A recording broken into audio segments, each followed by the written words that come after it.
Nah, untuk video selanjutnya ini adalah video bagian ketiga ya. Nah, video bagian ketiga ini kita mau menghitung, tapi ini dengan studi kasus. Jadi, misal kita memiliki data 2 dimensi yang berisi 2 atribut, yaitu tinggi dan berat. Dari beberapa orang, kita ingin memeriksa apakah data ini bisa direpresentasikan sebagai subruang yang akan membantu dalam analisis lebih lanjut seperti visualisasi data atau kompresi data. Nah, untuk data ini kita tidak mengetahui X dan Y-nya itu himpunannya gitu ya. Jadi himpunannya kita tidak mengetahui, tapi kita tahu sebuah datasetnya. Jadi misalnya ada 4 orang A, B, C, D dengan tinggi dan beratnya. Nah, di sini kita akan merepresentasikan terlebih dahulu dataset ini menjadi vektor. Jadi contoh ya, ini kita punya vektor A. Itu berarti 160,60. Kemudian kita punya vektor B itu 170 dengan 70. Kemudian kita punya vektor C. Nah, vektor C ini adalah 180 ke 80. Kemudian kita punya vektor D, di mana ini adalah 190 dengan 90. Nah, kita sudah punya vektor ini. Nah, di sini kita akan mengecekkan tadi bahwa ini adalah subruang atau tidak. Ini agak sedikit berbeda dengan yang sebelumnya, gitu ya. Oke, sebentar. Yang pertama adalah kita akan mengecek apakah dia memiliki vektor 0 atau tidak, gitu ya.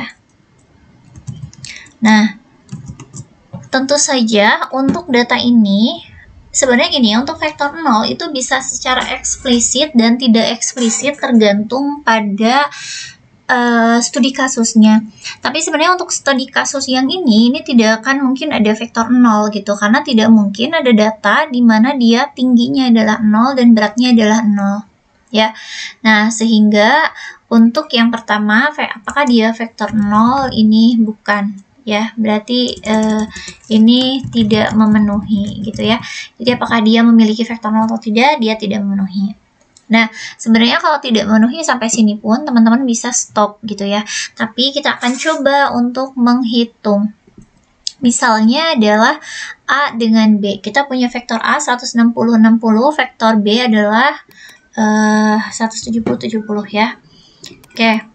Kita akan melakukan apa? Yang pertama adalah penjumlahan. Ya, kita akan cek mengenai penjumlahannya. Oke, untuk penjumlahan berarti kita akan tambahkan A dengan B. Nah, A dengan B ini berarti 160 ditambah 170 artinya 330 ya. Kemudian 60 ditambah 70 itu adalah 130. Nah, jadi penjumlahan A tambah B itu sama dengan 130. Nah, kita akan melihat apakah elemen ini gitu ya, atau vektor ini, hasil dari penjumlahan vektor ini itu termasuk kepada elemen di ruangnya. Nah, karena kalau kita lihat berarti kan ruangnya merujuk kepada dataset tersebut. Nah, 330 dan 130 itu tidak ada di dalam dataset ini. Sehingga ini juga tidak memenuhi. Ya. Nah, kemudian selanjutnya itu adalah dari segi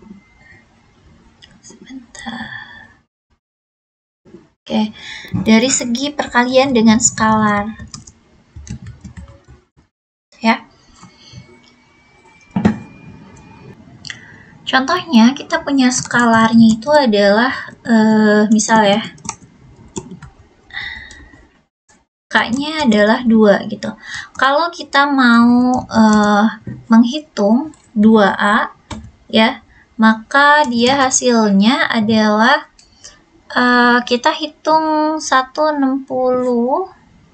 Kita hitung 160 dikali 160 dikali 170 ya. 160 dikali 160 dikali 2 berarti adalah 320. Kemudian 60 dikali 2 itu adalah 120. Nah, kita lihat 320 dan 120 apakah ada? Nah, di sini tidak ada gitu ya. Maka dia tidak memenuhi gitu ya. Atau kalau apakah skalarnya harus 2? Sebenarnya enggak juga. Bisa jadi misalnya 3 ya. Nah, tapi kita harus memeriksa apakah kalau misalnya 3 itu dia memenuhi juga atau tidak gitu ya. Berarti 3A itu berarti 160 dikali 3 itu adalah 480. Kemudian 60 kali 3 berarti itu 180. Nah, ini juga sama, tidak memenuhi juga gitu ya. Nah, maka di sini jika tidak memenuhi berarti kita bisa nyatakan bahwa data ini bukan merupakan sebuah ruang vektor gitu ya. Nah, seperti itu. Mudah-mudahan dapat dipahami.